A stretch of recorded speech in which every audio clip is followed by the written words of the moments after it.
إن شاء الله هنعمل تخزين ورق العنب بطريقة سهلة ومضمونة من غير ما يتكسر ومحافظ على لونه وكأنه لسه طازة. يلا بينا نشوف هنعمل إيه. بنجيب ورق العنب بيكون ناعم وخفيف والعروق اللي ورا دي بتكون رفيعة. اضغطي بقى بيكون طري جدا مش ناشف. حتى لو هتستخدمي الورقة الكبيرة برضو لازم تكون ناعمة وخفيفة وعروقها كده رفيعة. شايفين طرية جدا. أول حاجة ورق العنب مش بيتغسل. ورق العنب أنا بمسحه بالشكل ده عشان قبل كده غسلته ووريته لكم ما كانش حلو خالص.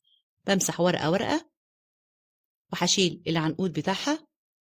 هفرز بقى الأحجام كل حجم لوحده، يعني الحجم الكبير والحجم الوسط والحجم الصغير كله حجمه فوق بعض.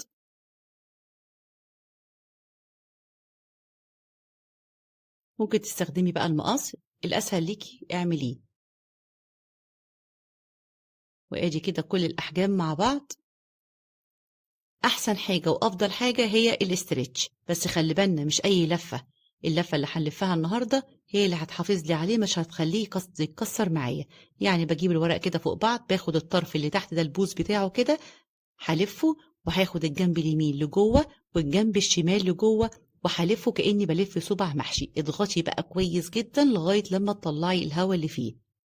اللفة دي بتحافظ لي على الورقة ما تخليهاش تتكسر، يعني أطراف الورقة كلها هتكون من الداخل. شايفين؟ اضغطي بقى حلو جدا. لما اجي احدفها كده الاقيها بصوا بترن معايا. حتى لو في الحجم الوسط شايفين هاخد برضو الطرف كده من جوه يمين وشمال كده. انا حافظت على الورقة، كل اطراف الورقة كلها من الداخل، مش بلف رول وخلاص، او انا بلفه كده بفرده مرة واحدة فلازم يكسر معاكي الاطراف كلها. فانت كده بتحافظي عليه كويس جدا.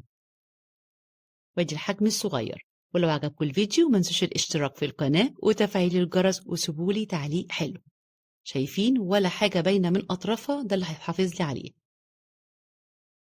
حتى برضو العروق هنلفها.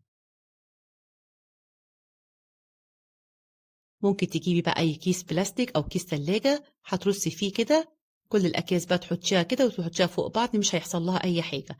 أو لو مش عايز تحطيه في الأكياس ممكن زي ما هو كده رول، احنا لفينه حلو قوي يعني مش هيكسر معانا ولا أي حاجة، ويفضل تسيبيله درج لوحده هيحافظ لي عليه مش هيتكسر معاكي.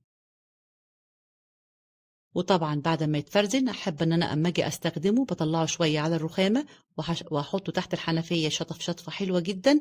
احنا طبعا شايلين منه كميه حلوه من التراب، وهنزل عليه على السلق على طول بميه سخنه بليمون، هيطلع معاكي كانه طازه بالظبط. جربوه واليومين دول الموسم بتاعه، وبالهنا والشفا.